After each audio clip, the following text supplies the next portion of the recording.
नमस्कार, मैं हूँ वाकिल जावेद और आप देख रहे हैं द लाउड स्पीकर न्यूज़। आज हम बात करेंगे कुमार श्याम की लिखी एक लेख के बारे में, जो उन्होंने नरेंद्र मोदी द्वारा जब आह्वान किया गया था कि पूरे देशवासियों को टॉर्च या दिया जलाना है, तो उस मसले पर कुमार श्याम अपनी राय रखे हैं। तो मैं आप लोगों को ये पढ़ के सुनाने जा रहा हूँ।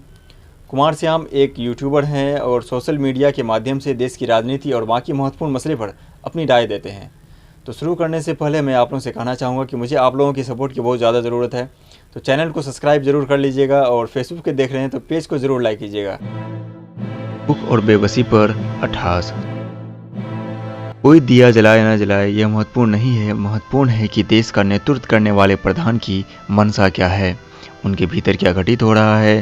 ताली थाली और घंटी बजाने के बाद दीप प्रज्वलन का उत्सव, चिकित्सकों ज्ञापित करने के बाद अब एकता का प्रमाण।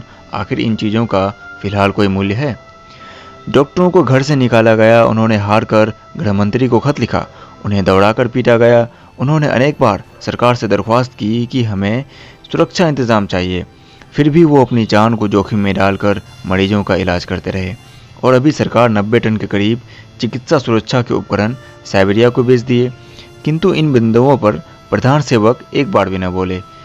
तो वो चिकित्सक कौन हैं जिनके लिए तालियां बजाई गई? हालांकि इन डॉक्टर के साथ तो प्रधान का कोई वास्ता नजर नहीं आता। अब दीप जलाओ, अंधकार को मिटाने के लिए एकता का उजाला करो। वाह, किसकी एकता? कौन से 130 करोड़? मुझे तो नहीं लगता कि प्रधान की जुबान 130 करोड़ के लिए कह रही थी। आप उनके शब्दों पर गौर करें, शब्द ही व्यक्ति की आत्मा का दर्पण है। वो कहते हैं कि आप अपनी बालकनी और दरवाजे पर खड़े हों, उनकी शब्दावली में कभी भी आंगन, मुड़ेर या दलान नहीं आएगा। निश्चित ही वो उन्हें कह भी नहीं रहे।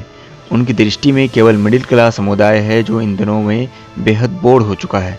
उसे कुछ टास्क चाहिए, मनोरंजन का कोई सबब चाहिए। देश में यह एक मध्यम वर्गीय समुदाय उपजा है। यह इतना निर्लज्ज और संवेदनहीन है कि इसके लिए देश के करोड़ों गरीब, आदिवासी और गाँव के लोग कीड़े मकोड़ों की तरह नजर आते हैं।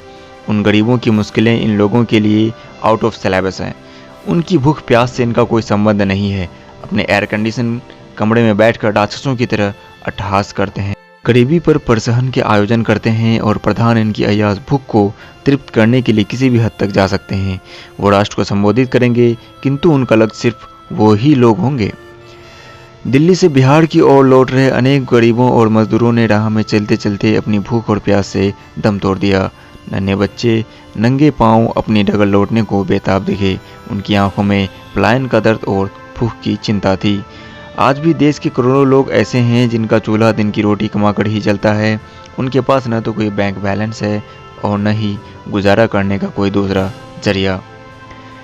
किंतु साहब एकता की परीक्षा लेना चाहते हैं। हम एक ही हैं साहब। महत्वपूर्ण है कि आप इस देश की समूची आबादी को एक कब समझोगे? हमें मालूम है कि आपके साथ टीवी चैनल्स हैं। उन्होंने दीप प्रज्वलन की मुहिम के लिए एड या प्रोमो बना भी लिए होंगे। समूचे दिन बस यही चलेगा। आपको विश्व नेता के रूप में दिखाएंगे, क्योंकि आपने उन पर अरबों खरबों का जो निवेश किया है। तो यह हमें मालूम है, किंतु एक बार अपनी आत्मा के अंदर झांक कर तो देखें कि आखिर क्यों कुछ अघाए घरों को खुश करने के लिए करोड़ों लोगों की भूख और बेबसी पर उत्सव मनाना चाहते हैं। किंतु इस देश को समझो तो साहब। कुमार श्याम। ये वीडियो आप लोगों को कैसा लगा हमें कमेंट सेक्शन में ज़रूर बताएं। चैनल को ज़रूर सब्सक्राइब करें, फेसबुक पे देख रहे हैं तो पेज को लाइक करें। Lots of thanks, have a nice day.